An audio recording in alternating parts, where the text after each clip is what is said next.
Am I audible and visible?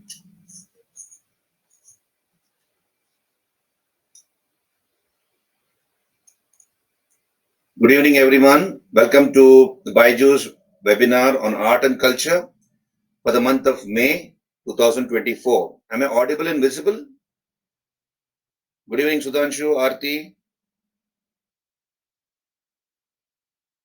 Harsha, Simran, Ryan, and everybody here in the room.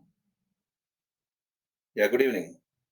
So, um, from the last webinar held last month in April till today, I have shortlisted a few topics for art and culture for the month of May. So these are the topics I've shortlisted on your screen. These are all newspaper items which appeared in various newspapers, Hindu, Indian Express, etc. So I have shortlisted from these newspapers. First of all, Kuvagam Festival. So this was in the news sometime back. Kuvagam Festival. So we will discuss about this festival called Kuvagam Festival. Basically, it is a festival from the village of Kuvagam in Tamil Nadu. And this is a festival where you have transgender women coming from all over India and participating in this festival. So we'll talk about this festival. And Ajrak, it's a block printing from Gujarat. So Ajrak is a block printing technique used in from Gujarat. Then in Mangalore city in Karnataka, we have a city called Mangalore or Mangaluru. So in that city, we have found recently the first evidence of rock art. The rock art painting has been found in the city of Mangalore. Though this is a second example of evidence of rock painting from this part of the world. About a few years back, about 10 years back, more than 10 years back, we have found a rock art painting from Udupi district in the coastal Karnataka region. So this is also a coastal city, Mangalore, and we have found rock art there. Then we have a music festival, an Indo-Bangla music festival, which was held recently to celebrate the birth anniversary of this bald saint called Fakir Lalan Shah, also called Mahatma Lalan or Fakir Lalan Shah. So we'll talk about it. Then recently we have Kairos, a German book called Kairos, which won the International Booker Prize. So, what is the difference between Booker Prize and International Booker Prize? We'll try to understand that, and then something about Kairos. Then, sometime back, we have found a temple which was submerged in the waters of the Bhavani Sagar Dam, Sri Madhava Perumal Temple. So the waters of this dam came down because of lack of rain, and this temple, which is in a dilapidated condition, was discovered. And inside the temple, some inscriptions were found, which reveal the existence of a ancient trade route in this area. So we will talk about that. And this temple belongs to the Hoysala era. And then Indian literary works, 3 Indian books were included by the UNESCO's Memory of the World Regional Register. So that was also in the news. So these are the 7 topics I've shortlisted. So let's begin this particular um, webinar on art and culture. Sound is not good. Vaishnavi says sound is not good. What about others? Bittu, Ryan, can you please tell me how's the sound? Everything is okay? All good. Vaishnavi, maybe some problem from your end. Please correct that. Maybe refresh the page. That should be okay. Or remove any electronic gadget around your screen. Okay, we'll start this particular art and culture. Kuvagam Festival. On your screen. So the first topic I'll be discussing is Kuvagam Festival. What is this festival? Kuvagam Festival. So basically, it's an 18-day festival, 18-day long festival, which is held in the Kuvagam village. So this festival is called Kuvagam village. Kuvagam festival after that village. And there's a temple in that village. Now, where is Kuvagam? It is in Tamil Nadu, in the Kallakurchi. You see here on your screen, Kallakurchi district of Tamil Nadu. And trans women from all over India come to this particular village to celebrate this festival. Now, who is a trans woman? Let us understand this. Who is a trans woman? So, This is a full form for transgender women. Yeah, transgender women. In short, trans women. Now, what is the meaning of this transgender women?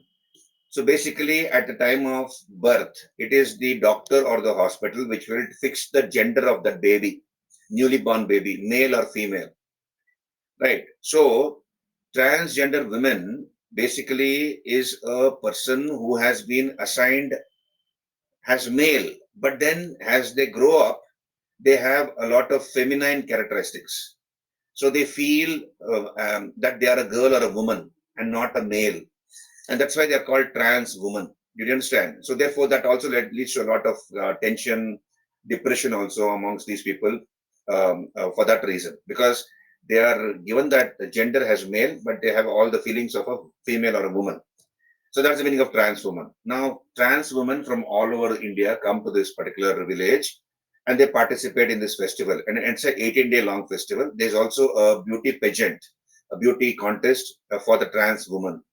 And basically, this is a celebration of womanhood by the trans woman. Now, why is this festival popular? Why is this? It is an annual festival. Every year, this is performed. This festival is celebrated. Now, why is it celebrated? Is the question. So there is the presiding deity of this particular temple. So the name of this village is Kubangam village. So in this village, we have a deity or a god by name Kutandavar. Kutandavar, also called Aravan. Kutandavar, also called Aravan. I believe this god, Kutandavar or Aravan, decided, according to folklore, decided to marry a trans woman. According to folklore, he decided to marry a trans woman just the night before the Mahabharata war. So before the Mahabharata war took place, the previous night he decided to marry a trans woman, and next day he was killed in the Mahabharata war. This was a sacrifice on the part of this god called Kutandavar or Aravan. And therefore, trans women from all over India congregate at this village. They dress themselves in white saris. Why do they wear white saris? Because traditionally in marriages, the bride wears white saris. So they wear white sari, they wear makeup, jewelry, and then they come to this temple, and the priest symbolically ties the tali, the marriage tali, marriage thread is tied around that trans woman lady, right? So all the women get a tali tied on their neck, and then since they are going to lose their husband the next day, according to tradition, Aravan, he sacrificed himself before the Mahabharata war. So since all these women are going to be widowed shortly, they themselves break the talis. They will, tear the talis, break the talis, and they cry. You can see here on your screen, women are crying in the pictures. You see this? So they're all crying here. They're buying talis here in this picture. This priest is tying the tali to this particular trans woman, and then after this talis are broken up by the trans women by themselves, there's a vibrant chariot procession which takes place. So this is known as Kovagam festival, a very big festival, which is celebrated by the trans women, particularly of India. Now, why is this festival important? Because this is a venue for the community to congregate. So it's a venue for the community to congregate. Then they also celebrate their identity. They have a unique identity. They celebrate their unique identity, and also it helps them to raise awareness about their issues and rights. Right. So this particular topic can also be a social issue question. In your mains, social issue. It can also be a social issue question in your mains. For example, what are the various measures taken by the government to rehabilitate the transgender people, not the transgenders? So that could be a social issue question, right? Various measures taken by the government, or what can be done to improve the conditions of the transgender community. So that could be one of the questions. This is Kuvagam festival, which is celebrated every year in this village called Kuvagam, right? This is Kuvagam festival. Then we come to another topic, Ajrak. So this was again mentioned in one of the newspapers. national newspapers, and therefore it caught my attention, and that's why I decided to put this topic. Let us briefly discuss this topic, Ajrak. So this is hand block printing from the region of Gujarat, Kutch region of Gujarat. So they use eco-friendly means to make this Ajrak design. And of course, vibrant colors are used. Intricate designs are also made on these textiles, and that makes it very, very unique. So what is the process? It's a complex process through how which is followed to make these Ajrak textiles or designs on the textiles called Ajrak. So it's a complex process. First of all, I believe the fabric is washed. The fabric is washed thoroughly, and uh, this is to remove any impurities in the textile. And then it is treated with natural ingredients. What are the things which are added to the textile? How is the cloth treated? With tamarind, lime, and alum. So it is treated with tamarind, lime, and alum. So this is for the dye to stick to the cloth evenly. Then the artisans make the dye, the color or the dye. So what is used to make the dye? They use natural things like pomegranate rind, indigo, and madder root. So these three are used to make the dye or the color. Once the dye is ready, then what they do is they will take wooden blocks, and they'll make carve intricate designs on the wooden blocks, right? And those wooden blocks are dipped in the dye, and then they are printed on the cloth. They're put on the cloth. You can see this boy here in the picture. He is doing that. He has dipped the wooden block, which has those designs, and these designs this block has been dipped in the dye, and he is printing that design on that cloth. So this is the technique used, right? And it requires a lot of precision and skill because it should be even, and the block should be aligned perfectly so that the design looks beautiful.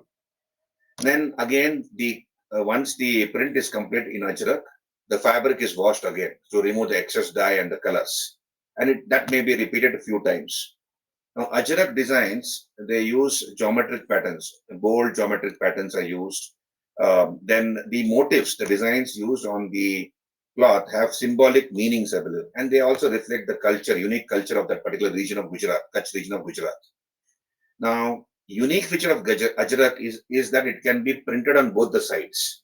So the print can be done on both the sides of the cloth, and therefore it becomes a versatile textile. It can be used as accessories, home decor, etc. Home decor accessories, including clothing. But then, because of competition from machine textile products, Ajrak craft is slowly losing its importance, and the number of artisans following this has also reduced to a large extent. So it's a challenge to keep this particular art alive. This is Ajrak, basically hand block printing from Kutch region of Gujarat.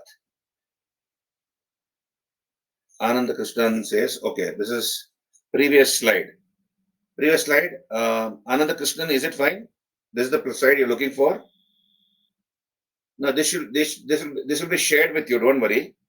These PPTs will be shared with you, or it should have already been shared with you. This one.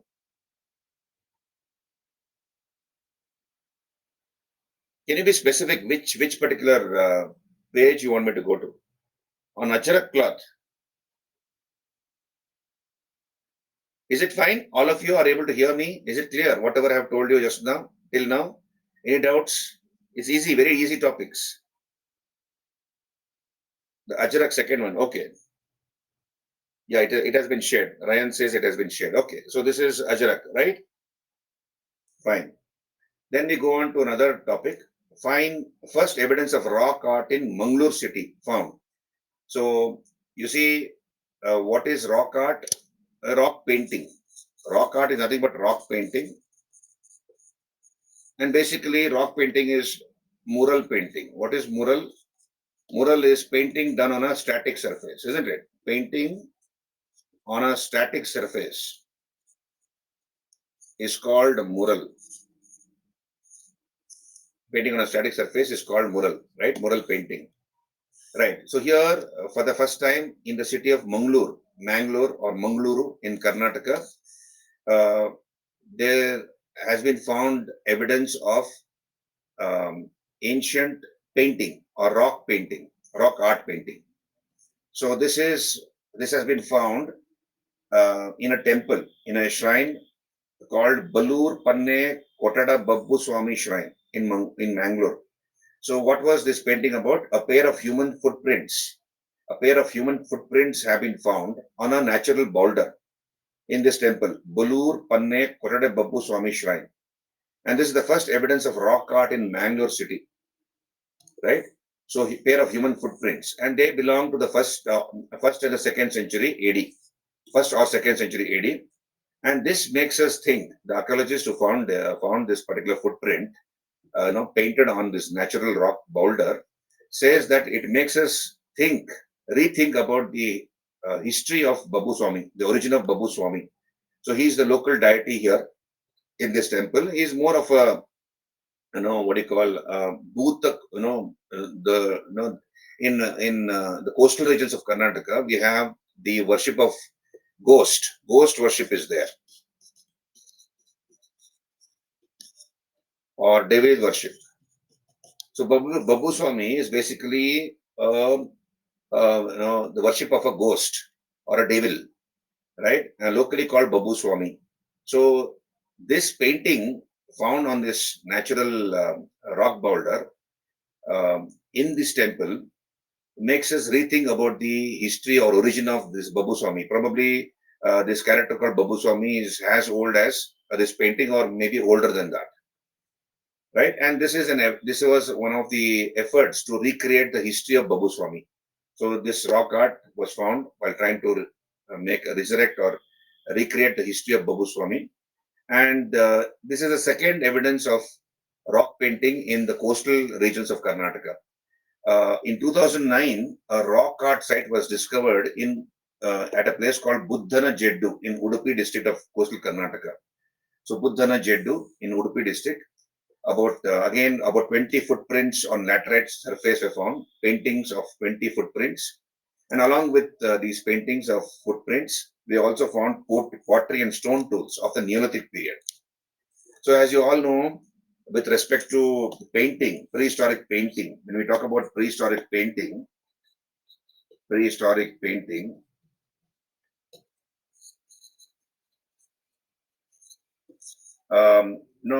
have prehistoric painting from the Upper Paleolithic period.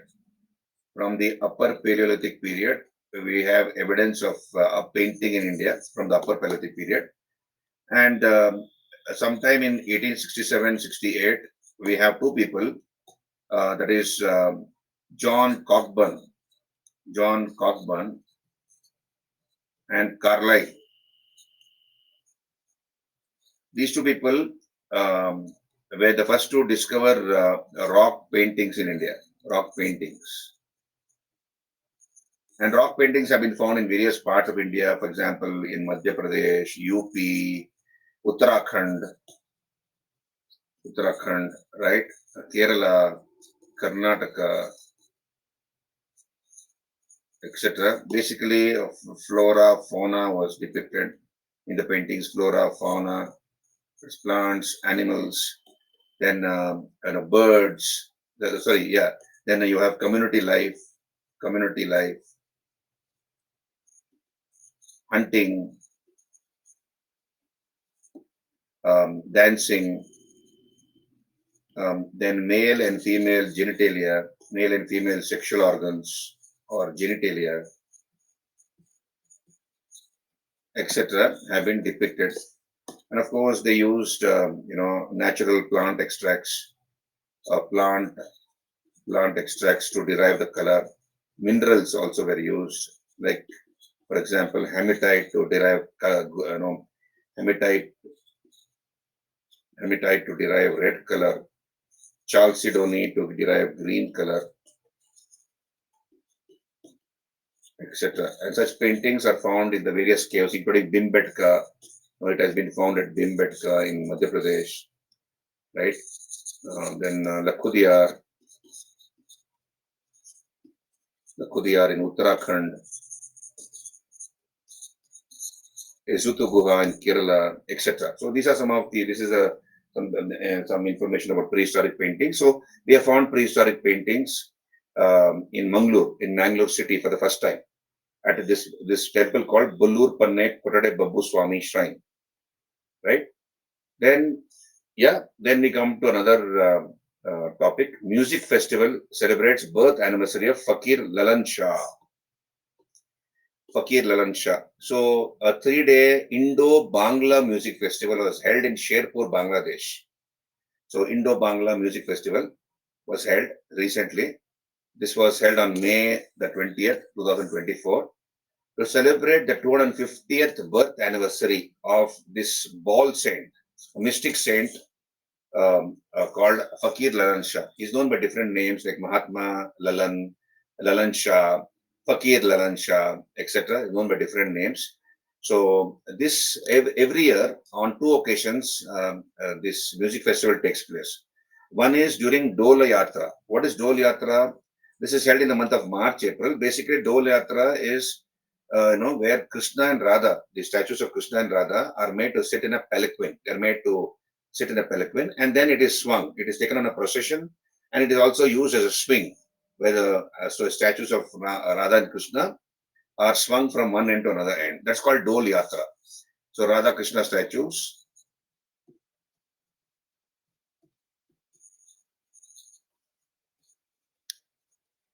So this is, you can call it as a swing festival. Dol Yatra can be another word for swing festival, right? So during swing festival and also during the death anniversary of Lalan Shah, you have on other occasions we have this music festival which is held. We have the ball singers from India, Bangladesh who volunteer and they come and sing various songs which were basically um, developed or devised by Fakir Lalan Shah. So now you need to understand who was Lalan Shah. Who was Lalan Shah? You see here, he lived in the 18th century, 18th and 19th century. This is a time period 1774 to 1890. So 18th and 19th century, he lived during that period. So let us understand something about Lalan Shah. We don't know much about the early life of Lalan Shah, Fakir Lalan Shah. He might have been married at a very young age, and we are told that he had gone on a pilgrimage with some of his companions. So he had gone on a pilgrimage, and he was born and he died in present day Bangladesh, Lalan Shah. So he had gone on a pilgrimage with his companions, and while on the pilgrimage, he developed smallpox. So when he developed smallpox, his companions abandoned him. They abandoned him. So here we have a Muslim fakir, a Muslim saint called Siraj Sani. So I put his name here. See, Siraj Sani. Siraj Sani. So this Muslim fakir noticed Lalan Shah, who had been abandoned by his companions because of smallpox. So he took him under his care and he took him to a doctor, an Ayurvedic doctor, and medicines were administered, nursing was given to this young Lalan Shah, and he recovered from his smallpox. And he went back to rejoin his family. But his wife and his relatives discarded him. Why did they discard him? Because he had, he had come in contact with Muslims, and he was living among Muslim saints and Muslim people. So on that reason, on that ground, he was discarded by his family, including his wife. So dejected Lalan came back to his guru, that is Siraj Sani. He came back to the fakir who had saved him and narrated the incident. So Siraj Sani took him under his care and he indoctrinated him. He introduced him to ball doctrine, and he began to do severe ascetic practices. After the death of Siraj Sani, whom he considered as his guru, Lalan Shah is supposed to have resided. He built a monastery or a akhada. He built a akhada or a monastery in Bangladesh at a place called Cheyunria. Cheyunria, present day Bangladesh, and rest of his life he spent in meditation, yogic practices, and also composed songs. So this is about Lalan Shah, right? Now, Lalan Shah in his songs, what we notice is he rejected caste discrimination. He was against casteism, and they are full of humanism. His songs are full of humanism, and and they have a universal appeal. It was poet Rabindranath Tagore who introduced the songs of Lalan Shah to the world, the educated sections of the world. He was the one who made the songs of Lalan Shah aware to the world. Pandit, poet Rabindranath Tagore. So his songs are in very simple language, easy to understand, and they're full of humanism. Uh, and he's called one of the most prominent state of the Baul tradition. So basically, Baul is they are mystical saints. Bauls are mystics. Um, uh, so they're mystics who are identified by their unique dress. They are identified by the unique dress and the musical instruments which they carry with them. And they're pretty popular. These balls are very popular in Northeast India, such as present day Bangla, West Bengal, Assam, Tripura, and also in present day Bangladesh.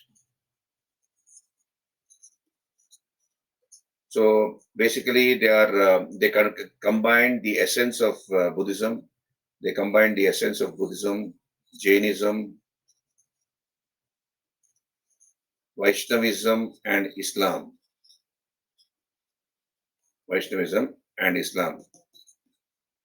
And Lalan Shah is considered to be the most prominent ball saint of India as well as Bangladesh. So he was a song composer. He was a saint. He was a social reformer, a thinker, and all those things, right? So during his lifetime, a huge ball community grew up around him. He and his disciples and their disciples would sing songs which were composed by Lalan Shah. He composed at least nearly 2,500 devotional songs. 2,500 devotional songs were composed by him, right? And the songs of Lalan Shah were very popular even during his lifetime. Even the boatmen used to sing his songs, I believe.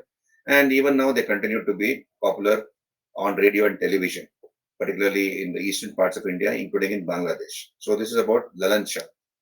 Okay, so this birth anniversary was celebrated recently through a music festival, Indo-Bangla Music Festival in Bangladesh. Right, this is about Lalan Shah, right? Then we come to another topic, Kairos. A few days back, this was in the news. Kairos wins International Booker Prize 2024.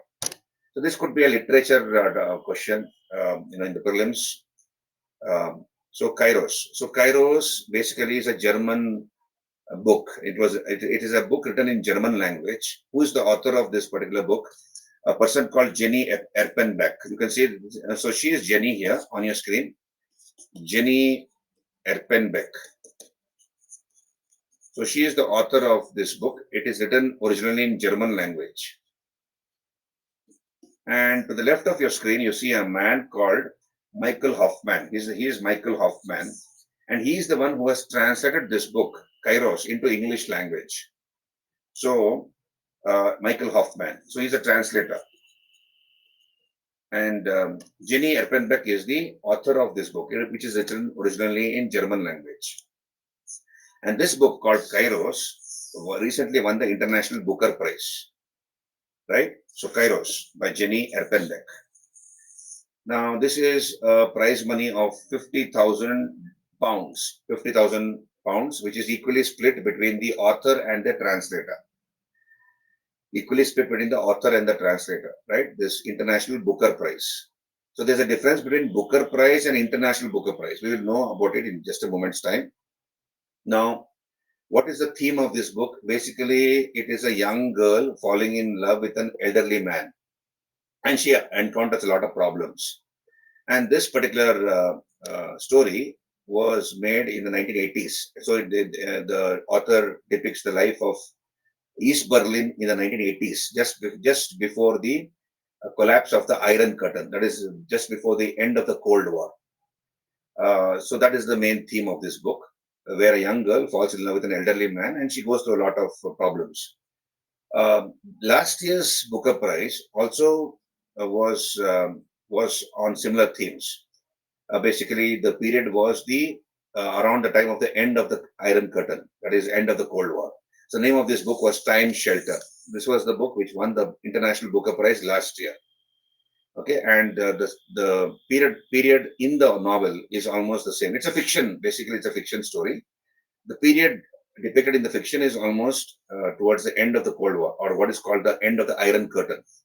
Iron Curtain is that imaginary curtain between Eastern Europe and Western Europe. Western Europe was democratic. Eastern Europe was communist, right? And Winston Churchill was the one whom the Prime Minister of England, Winston Churchill, he was the one who made a speech calling it as an Iron Curtain, which divides Western Europe from Eastern Europe. So, as part of Cold War and world history, when I deal with it later after prelims, we will talk about Cold War also. So, this is about Kairos. Now, what is the difference between International Booker Prize and Booker Prize? So let us understand that. Booker Prize, you see, it is of course a prestigious literary award given every year to a book. It's a fiction. It should be a single work of sustained fiction written in English. A single work of sustained fiction written in English and published either in England and Ireland or in Ireland. So it can be published in England and Ireland or England or Ireland. So that is called Booker Prize. Right. Now, what is International Booker Prize? It is a sister prize of the Booker Prize, International Booker Prize. So here it is a book which has been translated into English. It may be written so obviously it is written in another language other than English, and it has been translated into English. Right? And then even short story collections are considered for the prize of International Booker Prize. That's the difference between Booker Prize and International Booker Prize. Did you understand? So it's a sister prize of the International Booker Prize, awarded to a work of fiction translated into English and published in England or Ireland, right?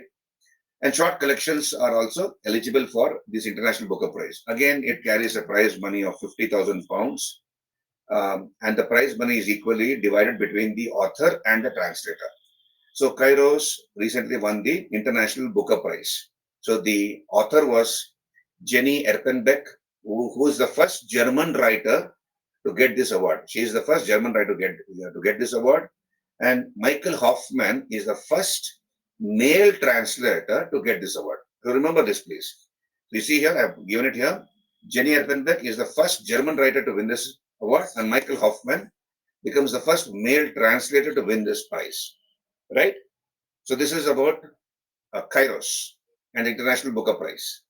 Clear? Can I move on? Is the pace okay? Speed of me talking is okay?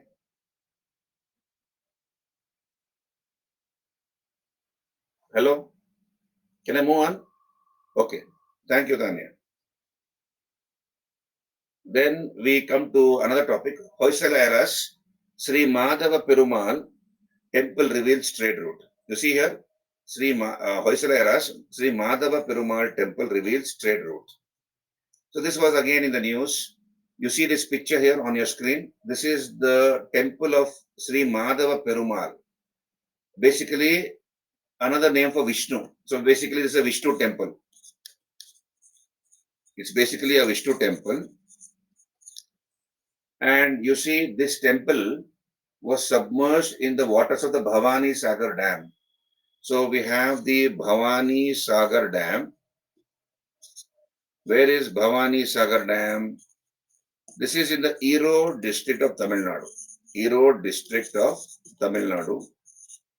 I believe Bhavani Sagar Dam was the first multipurpose dam built after independence in Tamil Nadu. It was completed in the year 1955.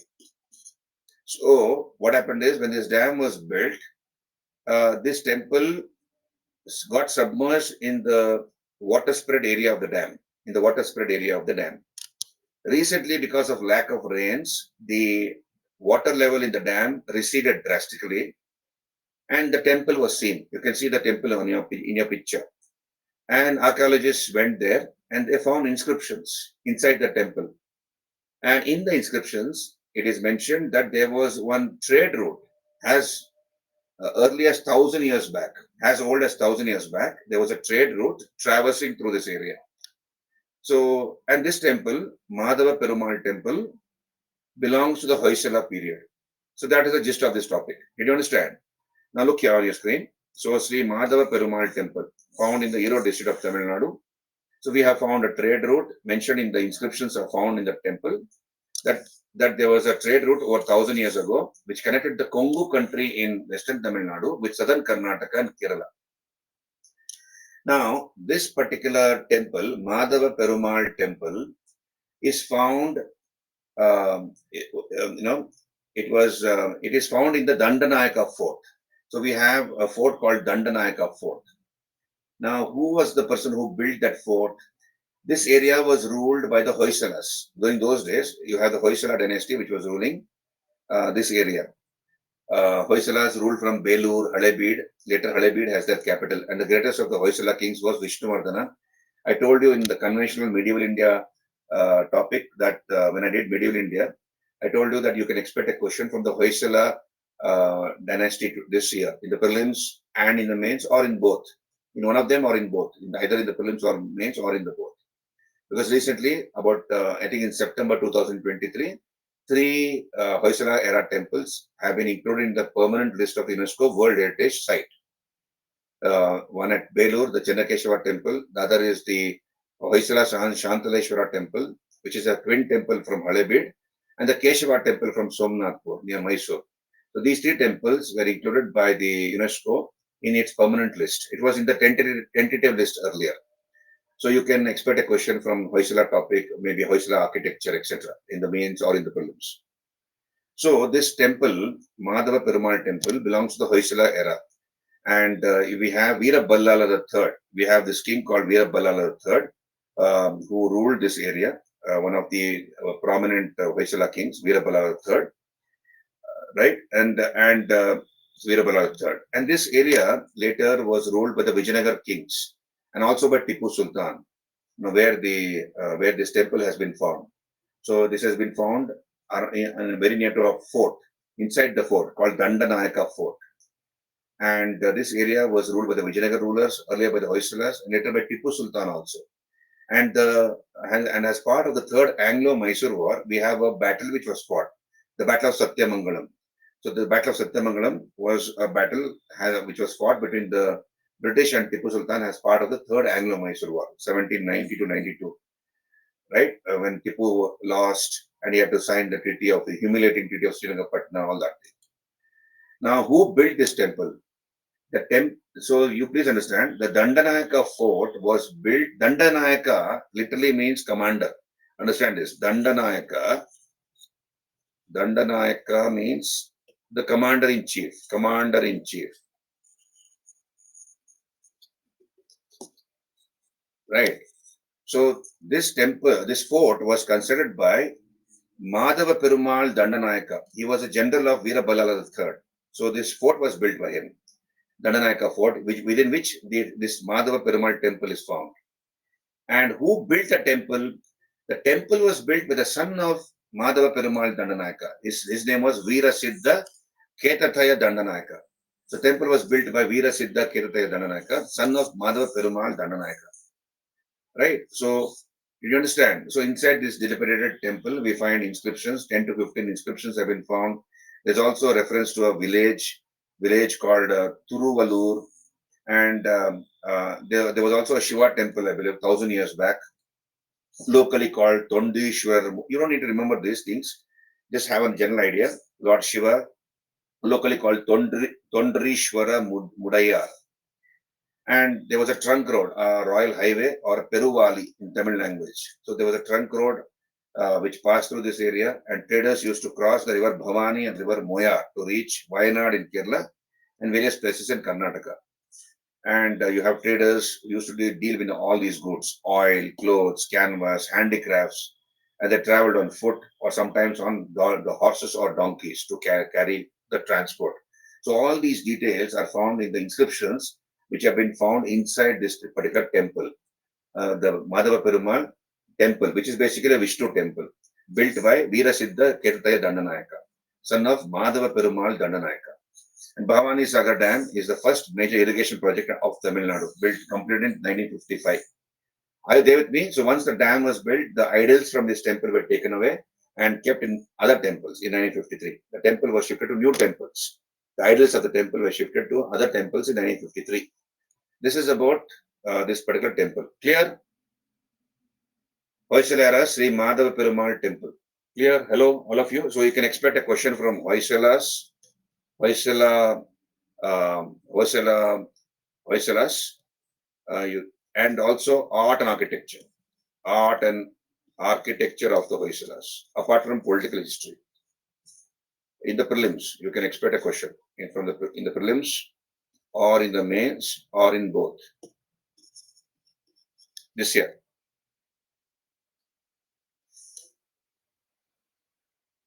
Then lastly, the last topic of the day, three Indian literary works included in the UNESCO's Memory of the World Regional Register. So recently, we have three books of literary value. Ramcharitamanas. Ramcharitamanas, as you know, was written by Goswami Tulsidas. Panchatantra by Vishnu Sharma. So Ramcharitamanas is the Hindi version of the Ramayana. Ramayana was composed by Valmiki. Ramcharitamanas by Goswami Tulsidas. Right? And Ram Panchatantra was a book written by Vishnu Sharma during the Gupta period.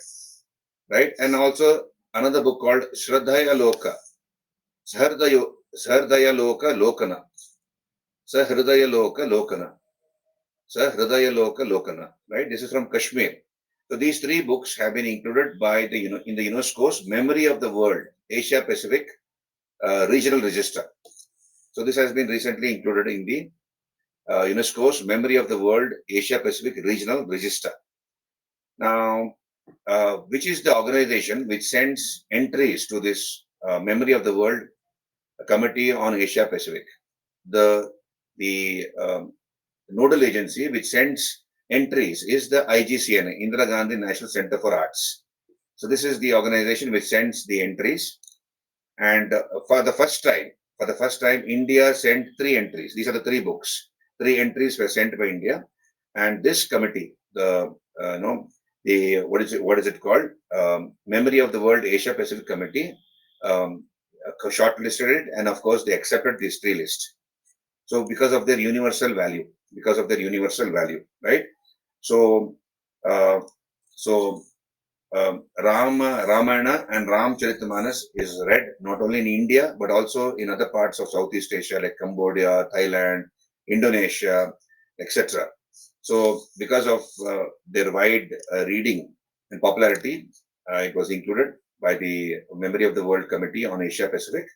Then Panchatantra Fables. Panchatantra was written by Ramcharitamanas by Goswami Tulsidas. Then Panchatantra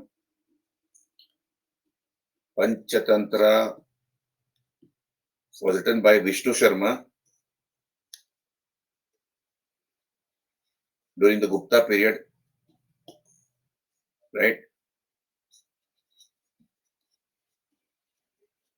And they have this book Panchatantra has been included because of its universal moral values. And Sara Hridaya Lokana. This is by 2 Kashmiri scholars, Acharya Anandavardhan and Abhinava Gupta, because of its aesthetics. So they have been shortlisted because of their, have been included because of its aesthetics. These 3 books, remember these 3 books, please. So what is this Memory of the World Register?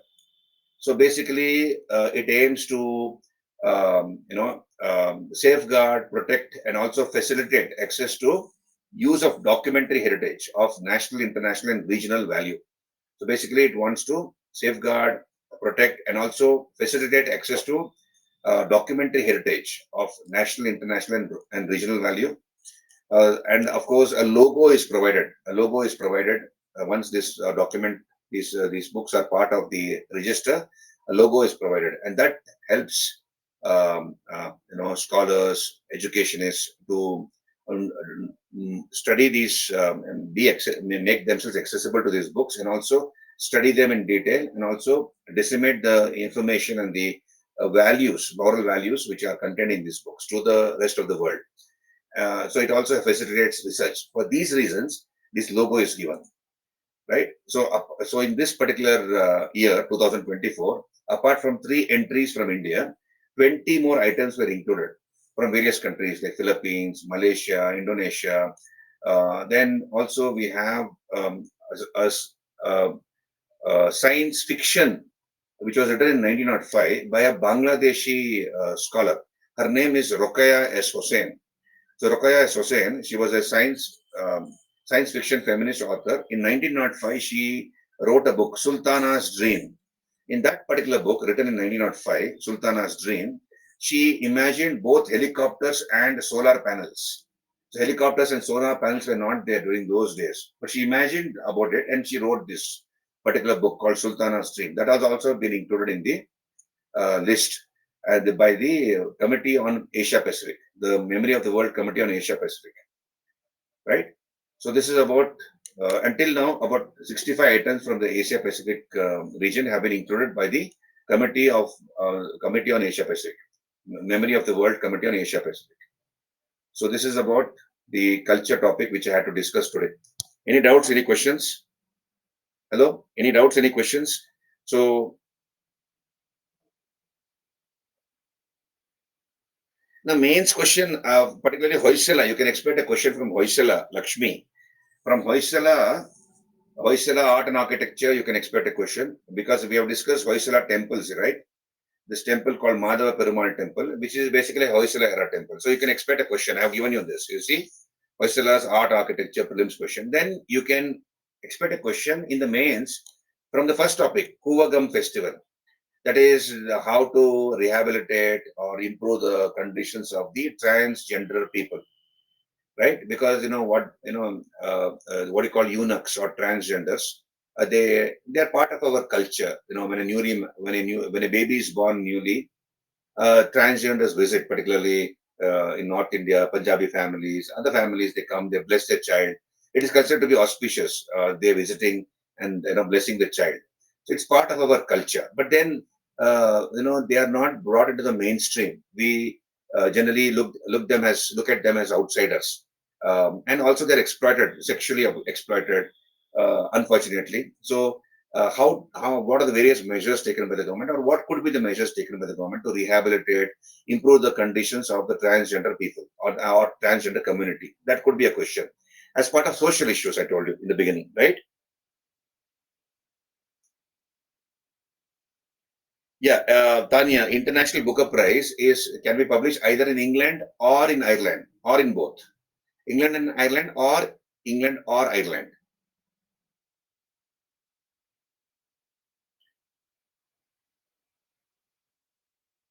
See, Stephen is asking me, tell some important topics in medieval India, ancient history for upcoming prelims exam.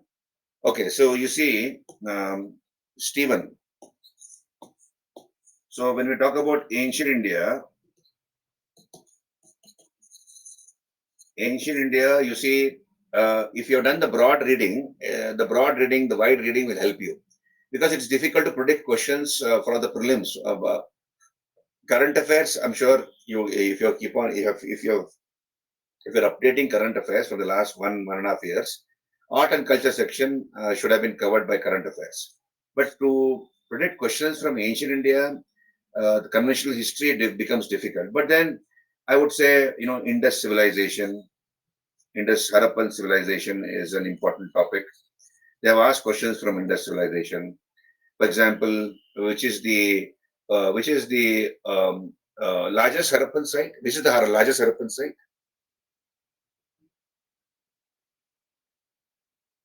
Hello, which is the largest Harappan site?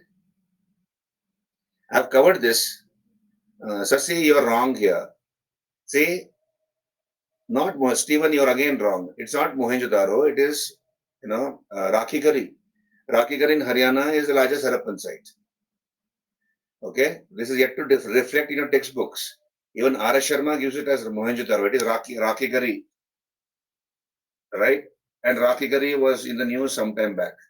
Similarly, you can expect questions like which is the oldest Harappan site? Which is the oldest Harappan site? So such things, basic this is. Hello, which is the oldest Harappan site? Birana. Birana is the oldest Harappan site. Subrakan, no, it's Birana. So let me not scare you here. Let me not scare you. Go through my PPTs, right? Go through my PPTs, ancient medieval India PPTs, including art and culture. I've covered all that. Just go through, just skim through it. Okay, just go through it. I'm sure you have read your textbooks. So just rely on whatever you have said. Don't try to read new things in the last moment. Last 15 days, 16 days, be very patient, be very calm, and talk positive things to yourself. Don't worry about what you don't know. Worry about what you know and what you have studied, right? Read the standard books, whatever you have studied, revise them, and whatever notes you have made, flowcharts, etc., will help you. If you're tensed up, understand this, if you're tensed up, write down. So, if, for example, you're reading a textbook, okay, what you do, take a pen or a pencil, right? And you keep a plain sheet of paper with you. You don't need to write everything, just the keywords, just some important words. Keep scribbling. Don't just keep reading, right? What happens is sometimes the mind can go for a tour if you're tensed up, and that can create a lot of tension. So, therefore, try to calm yourself and keep writing. Just keep writing, just scribbling. That is enough. Or underline, keep underlining or highlighting. That should be enough. Your mind will be focused on the book. Okay, so it's very important to be very positive at the last moment, and just have this feeling. Just believe that whatever you have read, only that is going to come. Whatever you have read, only that is going to come in the exam. Think like that, right? And that will help you to calm your nerves. Otherwise, all sorts of negative thoughts will come. And don't do last minute studies. Don't do last minute studies. Don't look at last minute sources, guides, right? Snippets of information. Don't do that. You'll get tensed up. And sleep well before the night. The night before the exam, sleep well, at least 6 to 7 hours continuous sleep, and have the confidence that all the months of effort you have put is going to pay off ultimately, and remain calm. Otherwise, you'll make silly mistakes. If you read last minute, if you do night out and go to the examination, your mind will not be fresh, and you might repeatedly read the questions. No, so therefore, learn to be very calm. And then, first of all, in the examination hall, only first approach the easy questions. Don't worry about the difficult ones, right? Moderately difficult, and you have very difficult questions. A few questions are asked every year. Nobody can answer that. So don't worry about those questions. So first answer the easy questions, right? Then go for the moderately difficult ones. So in half an hour, you'll settle down in the examination hall, right? And then once you're calm, you'll be able to easily tackle the moderately difficult and the difficult questions. First, do the easy questions. Calm your nerves, right? That's what I would tell you. So here, Indus civilization is one topic I would suggest. Vedic period, they've asked questions. Vedic period is another question. They've asked, it's difficult, I'll tell you, because they've asked questions from even pre-Maurya period. The broad reading will help you. The broad reading will help you. Because, for example, they've asked Udayan, who was the founder of the city of Patliputra. It was Udayan. And Udayan is a pre-Maurya chapter. It comes in pre-Maurya chapter. Like that, right? But then of course, Maurya period is important. Post-Maurya, Gupta, post-Gupta. In fact, everything is important. Then medieval India, I would say, I would be able to point out medieval India. Medieval India, so ancient India, do a thorough reading. Medieval India, you can focus on some topics. For example, we'll talk about, let's say, you have the triangular conflict for Kannauj, which is one thing. Palas, Pratiharas, Rashtrakutas, Palas, Pratiharas, Rashtrakutas, right? Then they could ask you Arab conquest of Sindh, 712 AD, jizya introduced by the Arabs, the Chachnama, which talks about the history of Sindh by Abu Bakr. So then, of course, Cholas, you can study about Cholas, the imperial Cholas. Then the dynasties like Hoysalas, Kalyana Chalukyas, they've asked questions from Kalyana Chalukyas. For example, they asked about, Vigneshwara, Mitakshara, written by Vigneshwara. So they had asked about a question about from that part. That's basically from Kalyana Chalukyas. right? The Hoysalas can be asked, Hoysalas, Rajputs, right? Rajputs. Then, of course, we come to medieval India, that is, Delhi Sultanate. Delhi Sultanate is an important chapter. Delhi Sultanate. Then, of course, Mughals are there. Mughals. Then Marathas, Shivaji, Marathas, Vijayanagar, and other regional kingdoms. So the broad reading will help you. What I would say is the broad reading will definitely help you. Right? Stick to standard sources. Revise your lessons. Stick to standard sources. You can solve a few questions every day. Maybe half an hour, 30 minutes, 30 questions you can take and solve them online, offline, etc.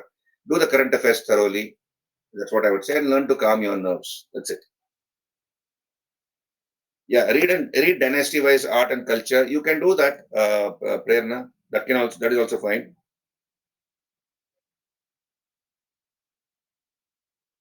I would not want to comment. I don't know what the previous faculty had done. I don't know about it, Nikhil. But then stick to standard sources. If you've done a textbook reading, you should be confident.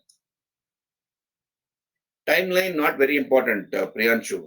At least sequence of events. Just know the sequence of events. For example, the various projects implemented by Muhammad bin Tughlaq. What are the various experiments of his? You know that, right? Transfer of capital from Delhi to Devagiri, introduction, increased land revenue in the Doab, token currency, Khurasan campaign, Karajal expedition. This is the sequential order of his projects. Know that. You don't need to remember the years. Similarly, conquest of Alauddin Khalji. What are the areas which he conquered first? Gujarat, Ranthambore, Chittor, like that. Sequential order. Stephen, I read only PPTs. Is that okay? Nothing wrong. I will not say everything will come from my PPT. How can I say that?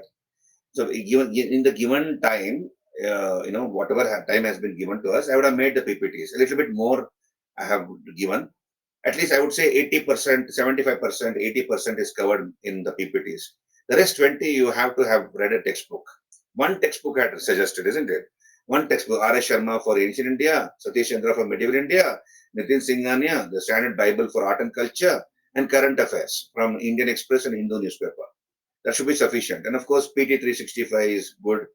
PT prelims 365, and of course, you know the sources. I cannot name them, but you know the sources. Not necessarily puja. NCERT is compulsory. Not necessary. If you have not read it, doesn't matter. Not that all the questions will come from NCERTs, but if you have read it, nothing wrong in it. It is useful.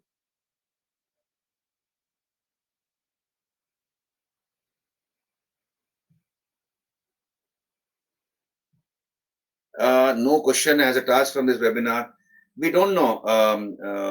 Lakshmi, I know for the last few weeks, I found these topics relevant. Relevant where some things can be asked indirectly. They could be asked, right? Not directly, indirectly they could be asked. So that's why I have put it, or in some other way it might be asked. So that's why I put it. Otherwise, there was not much to talk about art and culture in the last few weeks, except maybe the Booker Prize was one, International Booker Prize was one, and of course, the Kuvagam Festival. I thought it was relevant, if not from the history point of view, at least from the social issue point of view, right? And of course, the three books which have been shortlisted by the Memory of the World Register, the Asia Pacific Register. That is important. Ramcharitamanas and two more, right? I have no idea. Yeah, this is about the webinar. Okay. So all the best. I think by the time I take my next webinar, all of you, whoever is writing the prelims, would have written the exam. So be confident and just be, take it as take it, sportingly. Go and do your best, because whatever effort you have put in the last few months should come of use to you, right? So try to remain calm. Don't do last minute reading and sleep well before the examination. So having said that, let's go and sleep after dinner. Thank you very much. Good night. I'm logging out. Thank you. Jai Hind, Lakshmi. Jai Hind. Okay, thank you.